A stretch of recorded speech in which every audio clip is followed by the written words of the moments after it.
O que é unção? Unção é uma capacidade sobrenatural dada por Deus através do Espírito Santo para alguém realizar o que a maioria não consegue realizar. Isso é unção. Unção faz a diferença. Deus disse: eu vou ungir 2 homens e vou restaurar o poder intelectual deles, para eles fazerem o que você está vendo. Quem está me entendendo, diga amém.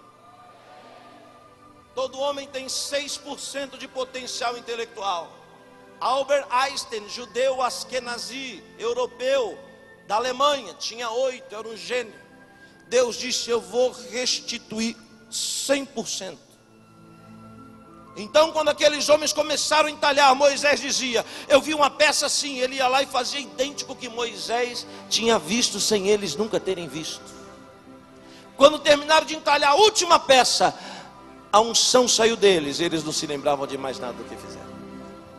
Dentre todas essas coisas, a Arca da Aliança. O que era a Arca da Aliança? A Arca da Aliança basicamente era um baú feito de uma madeira chamada cássia. Uma madeira nobre, porém com muitos nós, mostrando e expondo sua vaidade. Deus deu a ordem: forre ela por dentro de ouro e forre ela também por fora, a fim de que a realeza cubra sua vaidade.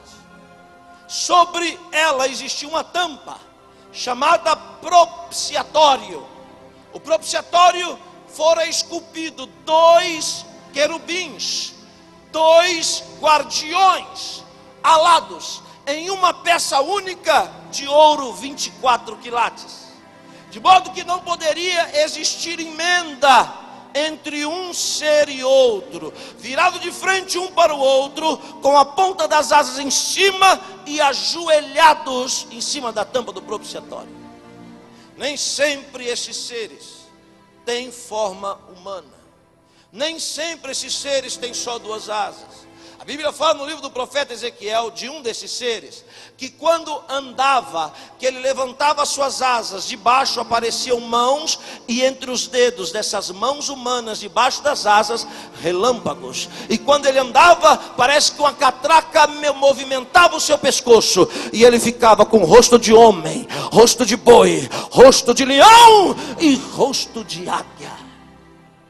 Nem sempre os querubins têm a forma do que foram entalhadas sobre o propiciatório, em peça única de ouro 24 quilates, pesando cada anjo 32 quilos. Eu fiz a conta: 2.740.000 reais para fazer um anjo apenas. Os seres entalhados, quem olhava de primeiro para a arca, poderia ver as suas asas cobrindo todo o seu corpo. As asas aladas daqueles seres cobriam o corpo e se encontravam em cima. Quando você olhava para baixo, a ponta dos joelhos os emendava embaixo, de modo que entre eles ficava um círculo, símbolo da eternidade, que não tem começo e que também não tem fim. Exatamente entre os 2 seres estava uma fagulha da presença de Deus, conhecida como Shekinah. Glória não é Shekinah, glória é Kavod. Shekinah é a presença de Deus. Quantos tem Shekinah aqui? Quantos tem a presença de Deus e sabe que Ele está aqui? Levante a mão e glorifique o Senhor. A revelação já começa assim. Os seres tinham asas aladas que cobriam o corpo, mas percebias que, apesar de serem seres espirituais, possuíam um corpo de homem, de ser humano. Alguém uma vez me perguntou: para que Deus criou o homem? E alguém me disse: Deus criou o homem para louvá-lo. Eu disse: se foi para isso, a criação é fútil. Porque se você nascer, viver e morrer sem dar um glória a Deus, Deus continua sendo Deus. Então para que Deus criou o homem? Porque o homem é o único ser criado por Deus que possui duas naturezas. Não existe nenhum outro reino, um ser semelhante ao homem. Nós chamamos em língua hebraica de Keter, quer dizer coroa. Nenhum outro ser tem duas naturezas. Os anjos só têm natureza de cima. Os animais só têm natureza de baixo. Os minerais só têm natureza de baixo. Os vegetais só têm natureza de baixo. Em qualquer outro reino, ninguém tem duas naturezas. Só o homem. Porque é simples. Leia o livro do Gênesis. Deus vai criando todas as coisas como se fosse uma gangorra. No primeiro dia ele cria as coisas de cima. No segundo dia ele cria as coisas de baixo. No terceiro dia as coisas de cima. No quarto dia de baixo é uma gangorra. No quinto dia de cima. Então quando chega o Sheshrayon, o sexto dia, Deus pensa: se eu criar no sexto dia algo que tem apenas natureza de baixo, o universo fica penso para baixo. Se eu criar no sexto dia algo que tem apenas natureza de cima, o universo fica penso para cima. Então Deus vai e pega o barro, e a natureza de baixo faz um boneco, o universo pende para baixo. Deus vem e sopra Neshama, e o universo se equilibra no homem. Nós somos o ponto de equilíbrio do universo, a coroa da criação. Quantos podem glorificar?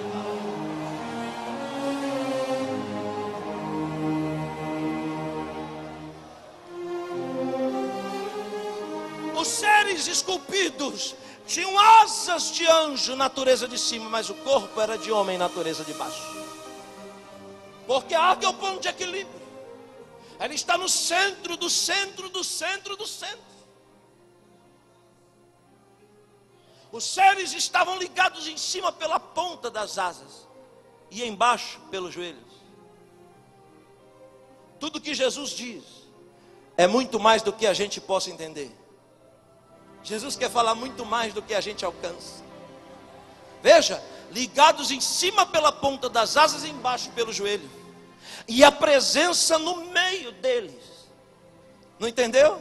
Então eu vou descodificar. Jesus diz: tudo que é ligado na terra também será ligado no céu.